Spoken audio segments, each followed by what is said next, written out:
About Glasgow University.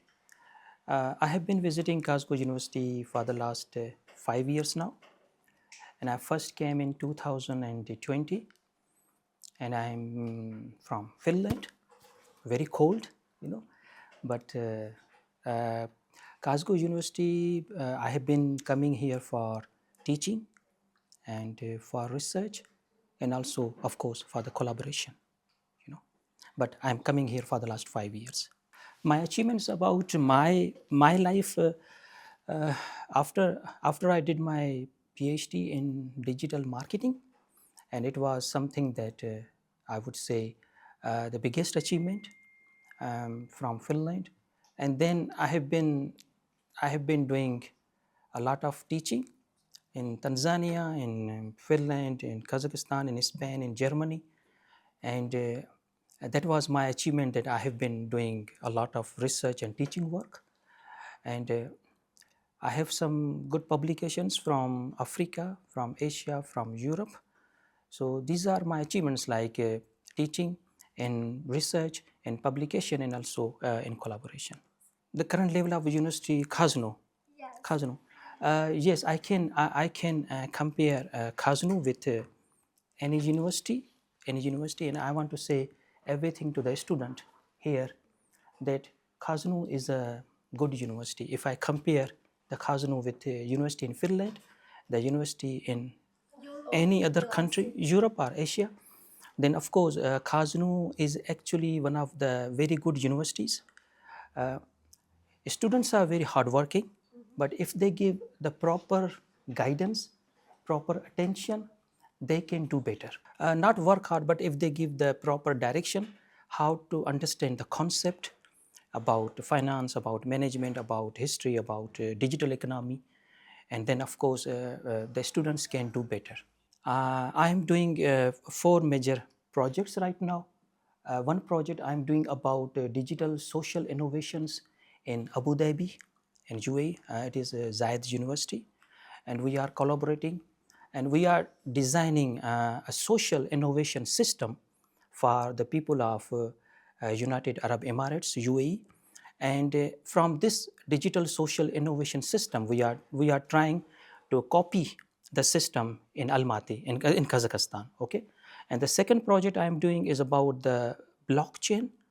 And this blockchain project I am doing with one institute in Almaty. And we are implementing blockchain in universities in Kazakhstan.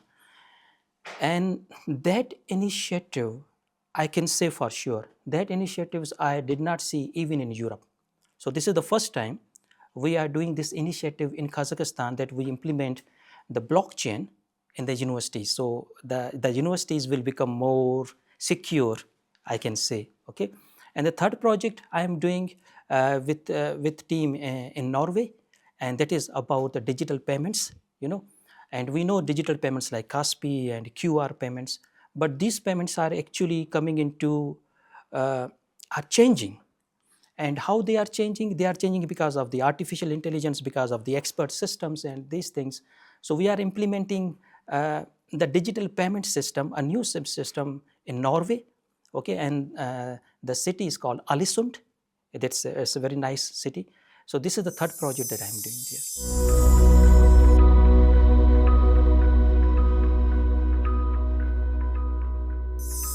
Hello everyone, and this is the first time I see so many students in my class. I don't know, I could not find you there. Okay, so you are always welcome in my class, and you need any information about Europe, about anything, about your future plans to move there, you can ask me. But this class is about the research methodology, and maybe it can help you in your master thesis or maybe the bachelor thesis projects. Okay, so we were discussing about different things about the research methodology, and how the research methodology can make you a data scientist, for example. Okay, and how the research methodology can make you an analyst. Okay, and these jobs are very much in demand. Okay, if you want to learn about the research methodology, then of course I can say you can work with a bank, you can work with Accenture, McKinsey, Forbes, or whatever you like, because you know about the research. You can collect, you can analyze the data, which is a very important part of every profession. Okay, so you are good in finance, okay, you are good in management, okay, you are good in marketing, digital marketing, okay, but if you are weak in data and weak in data analysis, then problem.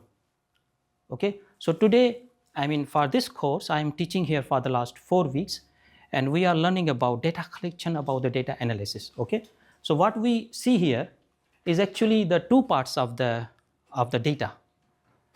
Okay, the data can be in numbers like 1, 2, 3. The data can be in the text like interviews, like focus group. Okay, and you can analyze the data using any application like NVivo, Smart PLS, Atlas TI. These are very important applications, and if you learn them, this would be good for you. But we are coming to the qualitative part. Okay, so we need the data, maybe numbers. Okay, when we say numbers, we are saying the quantitative. Very simple thing. Numbers, quantitative. Text, qualitative. Okay, so we need text. We are doing qualitative research for a bank, qualitative research for an industry, like let's say for Cosby, and we have a text. We are doing research for Casino, maybe. Okay, but you said now we are going for the numbers, because numbers are easy to analyze, or like 1, 2, 3. Then you are doing actually the quantitative. So you are into numbers. Okay, so how you get the numbers? How you get the numbers? So what we do actually in research, what I am doing in my research, I design a survey, any survey, and you in the survey you mention, okay, tick yes, no, right, wrong. So yes is 1, no is 2. So I got the number. Not yes, not no, only the number, which represents 1 and 2. So we got the numbers, and then we get all those numbers. We have 20 questions, and we put it into application, we analyze, and we give the results, we give the recommendations to the government. That this is what the things are happening. Why the generative AI, ChatGPT, is not good for students, or why the ChatGPT is good for the students. Okay, in our university in Finland, the ChatGPT is good. You can use it, no problem. But if you use it ethically, it's good. Okay, so what we are doing here, when we do the research, we are looking for the facts, for the figures, to analyze it and give our recommendations. When we do the interviews, actually, we do different structured interviews. We say, okay, how do you feel good or bad about the life? The person says good or bad. So what we are doing very structured interview. Yes, no, right, wrong, structured interview. Okay, but we say no, a structured interview is not giving the right information. We should go further inside the cognitive, into the mindset of my friend. Okay, so then what do? We do go for the semi-structured interviews. In the semi-structured interviews, we ask, okay, so why did you come to Kazakhstan? And the person says, the weather is good, there is Kokto Bay, there is Shumbulak, and we go there. Oh, so you mentioned Shumbulak. What is Shumbulak? So next question. Oh, Shumbulak is a very nice, resort, and skiing, everything is there. Okay, so what do you mean by skiing? How much is skiing? Then you follow up questions, second question, third question, because you want to go further inside the mindset of the person to know more about Kazakhstan. Okay, so this is we call the semi-structure. We let the people speak more. So we are doing semi-structure. Maybe you can try it in your research. Then unstructured interview. I do not give you any direction. I want you to describe about your life. Open question. How do you feel about the life? And the person is having coffee and he's telling you everything about the life. I feel good, bad, something like that. So what I'm doing completely open, unstructured interview. So this is how we manage the data collection. Okay, and then we have the focus groups. You, with your friends, you went to some bar, some coffee house, and you start discussing about the life in maybe Kazakhstan, the life in China, the life in Europe, and you discuss few things with your friends, and you come up with these findings. Okay, the life in Europe is boring. The life in Europe is very tough. There is a lot of cold. There is a lot of darkness, suppose. Okay, and you discuss with the group, and the 3 people in the group say, yes, it's okay. The 2 people say, no, it's good. So focus group. Okay, so we do the focus group also. Okay, and we done everything now. The next stage. So interview, data collection, and now the data recording. How do you record the data? Okay, so we do the verbatim transcriptions. It's a very, very nice way to do the transcript. So you have the recording of the interviews. You record everything on your cell phone, and now you are doing the verbatim. Okay, so what is verbatim? Okay, so you record everything on the Word document. The person says, I feel good about Kazakhstan because Kazakhstan is like this, and you write everything. And at a moment, the person says, oof, I have this problem. You have to write this, oof, in the transcript. You have to give your feelings of the person in the transcript. That's very important part. The feelings about the person was angry, and you write in the bracket, he said in anger. Okay, so you give the feelings in the transcript because you are doing the verbatim. Everything you listen, you write. Everything you listen, you write. So data collection and data recording, very important part. You go to any bank, you go to any company, they ask you these questions, maybe in an interview. How do you manage the data? How do you do it? So what we say, when we listen something, we record everything. Very simple. Listen something, record everything. And you have everything with you. Now you put this Word file, interview Word file, we put that into the application which is called NVivo, maybe Atlas TI. And this application, now you make your life easy. And this application will analyze the data. You are not analyzing yourself. This application is analyzing the data now. And this application giving you the themes, okay, the themes like the points, and you describe the themes. And these themes are actually nothing but the recommendation for the company, recommendation for the government. From this interview, I learned this information. I want to give you. Your next policy about the banking sector in Kazakhstan should make sure these points are there. So we give the guidance, we give support to the government, because we, as a data analyst, this is our job. Okay, so I wish I could have more time to show you how the NVivo is working, how the application is working, and how can you analyze the data, but maybe next time. Okay, so the second part we do is the clear verbatim. In the clear verbatim, we just say what the person says. I am feeling good, I am feeling bad, something like that. No, you cannot put it into it. You just delete it. Only the words person say. No actions, no reactions, no feelings, nothing. Because you are doing clean verbatim. In the clean verbatim, you just provide only the text person is saying. That is called the clean verbatim. Okay?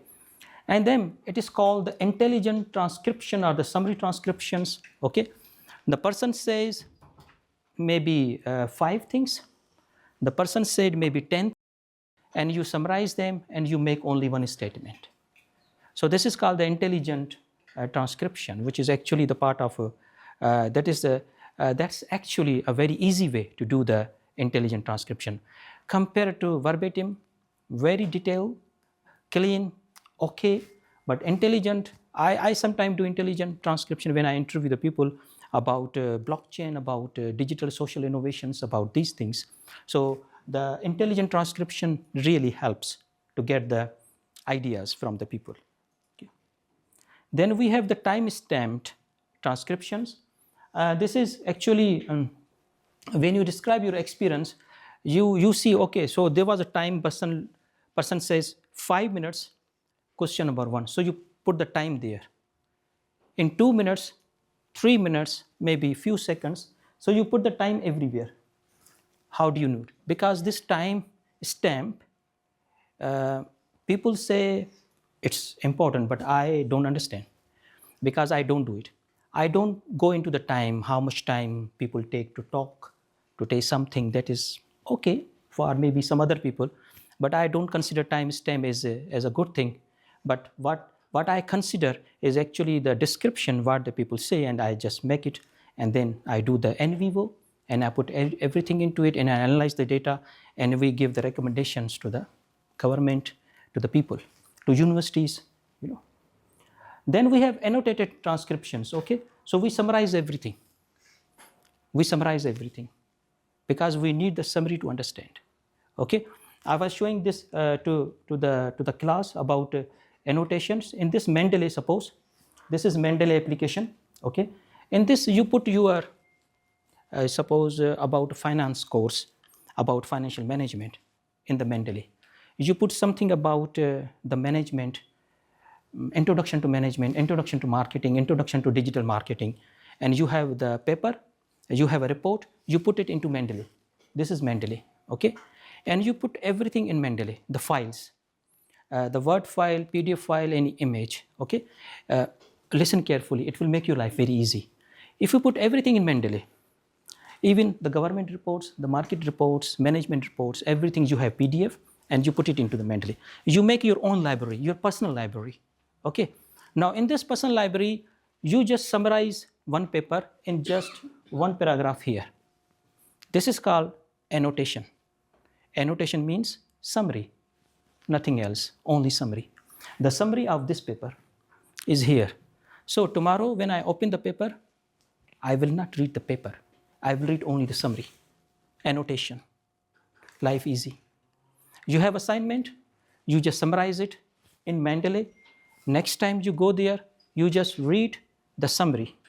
It will make my life very easy because I have around 100 paper here. I can't read them. I have government reports, I can't read. My teacher says, read the government report. I have 5 reports. I put it in Mendeley. And in Mendeley, I did the annotation, summary, and I read the summary, and my life is easy. Okay, so no ChatGPT, no DeepSeek, nothing, only the Mendeley. Okay, you do it summary and you read it. So what we do in annotation, we summarize the article, reports, and everything. That is. Likewise, in research, we need these summaries. The summaries are quite important. Maybe when you grow up, when you go to the master's program, when you are deciding to go for PhD, suppose, I don't know how many of you are going for the PhD, then of course, this information will help you with this, okay? Okay, so I can go to the data analysis now because now we have the interviews, okay? We have the transcripts now, the recording of everything. Now I want to record, I want to do the analysis of the data. So how would you do the analysis? Okay, the first thing that I do is I do the thematic analysis. From this summary, from this transcript, I need 5 words that people in my interview, they repeat every time. Okay, they say Koktobe, Koktobe, Koktobe in Kazakhstan. So my one theme is Koktobe. What is Koktobe? Then I will describe. So the repetition, people say one idea, one word, one location, one life, one dislike thing repeatedly. 20 interviews, everybody was repeating it. So this repetition is called theme. So I found one theme, what they are saying, what they want to say about it. So this theme came, the identification of the Kazakhstan is because of the Koktobe, because many people say Koktobe, Koktobe. I don't know why. So I got the theme, okay? So what do we do as a researcher? What you will do as a data analyst? Suppose you are working for a bank, what you will do? We are not coming up something from our own. If someone asks you how the data analyst is working, okay, so data, analyze, finding. So what do you say? I say nothing. I say what the data say. Whatever in the data, I give you the report only. If you ask me to invent a rocket or something like that from the data. I can't do it. That is not my job. My job is to read the data again, and from the data, I get this information which I give you from the data. So I'm not inventing anything. I'm not responsible for it. I'm not giving you something new. I cannot. This is not my job. But what the data is giving me, I am giving you the finding. That's it. If you give me a new data, I will give you a new finding. If you give me old data, I will give you old finding. So very simple job. So what we do here, thematic, we only get the information from our data. If the data is garbage, the finding will be garbage. Very simple thing. So if we care about the data should be good quality, for example. The data should be good quality, the findings would be good. It can benefit the KZNU, it can benefit Kazakhstan government, everybody. But if the data is bad, the findings would be bad because I am not adding, deleting anything. I am giving you information from the data. So that's it. So how would you move? How do you move from this in this research? Okay. So you have a data, okay. And from the data, what you get? Information. And from data, we get the information, okay. And from information, what you get? After information, you get the knowledge. You get the knowledge, and after knowledge, what you get? From the knowledge, you get the wisdom, okay? And after wisdom, there is no other thing. Finish. So data, like this, then you close information, and from further knowledge, and the wisdom is like this only. So you cannot jump from information to wisdom. No. As a student, you should understand there is a logic sequence. How do you move from data to wisdom? Okay, so you process the data to get the information. And 90% companies, they need information. They do not need knowledge, which is the bad thing. You know, they give you the data and give the information. So in this stage, from data to information to knowledge to wisdom, excuse me, the decisions, government, the decisions of the companies, they make on information, not on wisdom, which is bad thing. Many companies are doing it. Many companies in Finland, in Germany, they are doing it. Decision making on information they get, not on the knowledge they get. Because the knowledge is better stage than information. But for you, the life is easy. You give the information, on the information, they decide. Either to have a new product, new service, or no. The decision making on information, but that's okay. That's not our concern. But we understand data, information, knowledge, and wisdom. Okay? So government make the policies based on information. Okay? So one more question. Thank you. What is policy? See, the policy is nothing but the management intention. What you want.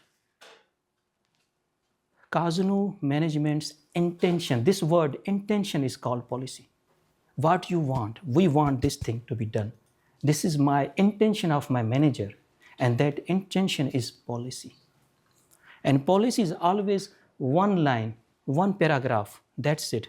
And if you see the policy on 5 pages, these are the regulations, how to implement the policy. But the policy is nothing but the intention. So intention is policy, please, one word. Management intention is management policy. And the procedures, rules, regulations, then you define how to get this intention. So in research, we give direction, policy direction to government. So their intention should be like this. You should not go into this direction. You should go into this direction because this is actually the policy. Okay. So likewise, now coming back to the research, the basic question about research. So what is research? So research is nothing but the research. Research. So the research is already done. Now what you are doing, you are researching everything. Research. You are searching again. Research. So collecting, analyzing data is the part of research, but you do research. Okay, I want to study the fintech in Kazakhstan. You want to research the fintech in Kazakhstan because it is already researched by someone. It is already researched by someone, but you want to research it again. This is okay. This is research. We can't do anything about that. That's okay. So even when I ask you what is research, it is simple thing, research. That is what I learned from my research, what I learned from my experience, okay? All right, so we were discussing about the thematic analysis, if I, over here, okay? If I tell you, okay? About the thematic analysis, and the thematic analysis, I told you that we find the themes from the data. And that themes will help us with the policy, with everything, okay? And from the thematic analysis, we go to the content analysis. So what is the content analysis, okay? So how do news outlet from climate change, something like that, like the scientific consensus, like the economic impact, political blame, okay? So you need a content and you do the analysis. So the content is text, image, brochure, description, your post, your like, your dislike, and your actions, reactions, happy, sad, everything is content. Everything is content. Whatever you see on social media is a content. Audio, video, image, text, content. Email is a content. Okay? So if anyone asks you about the content, you said everything that I see on the road, on the billboard, is content. What I see on the bus written, that is a content. So very simple. The content is everything you see, you can hear, you can feel, is a content. What else? Everything is a content. Okay? So you do the content creation and curation. What you do? Content, you create the content, okay? So what we see, the Facebook is the largest social media in the world. They do not create any content. How come? Because we create for them. We create the content for social media. We create the content for Facebook, and the Facebook, they don't. So we give them the content. So this is called the content. Okay, so this is a very these definitions. I'm sure it can help you. It can help you with your life. Okay, and I am so grateful to you. Thank you so much.